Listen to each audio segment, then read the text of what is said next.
I started my guitar journey on acoustic guitar. I think the first song I learned was You're Still the One by Shania Twain. And eventually I picked up the electric guitar, and I would see my dad playing at shows and he was playing electric guitar, and I just really wanted to be like him.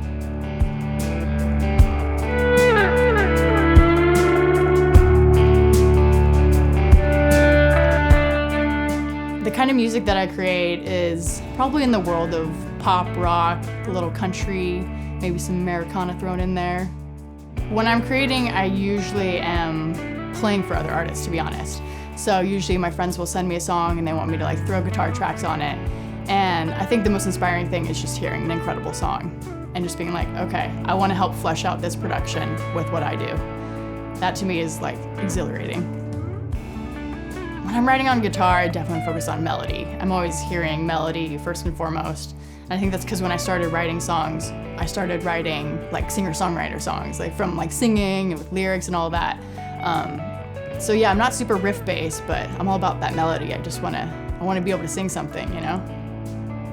I would say I'm most creative really late at night when I'm tired and my brain has stopped working and I'm not analyzing anymore. I'm just kind of tapping into that flow.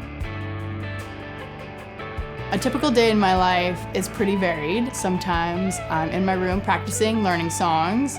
Sometimes I'm in a rehearsal studio, rehearsing with a band or an artist, and other times I'm on the road, just in a new city, out there exploring and playing shows at nighttime.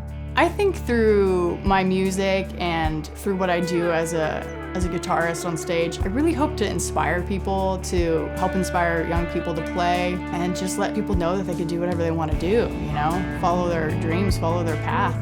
From a creative standpoint, I hope to make people feel things and come to terms with their truth and what they're feeling and be able to express that as well, you know? Find their own expression in that.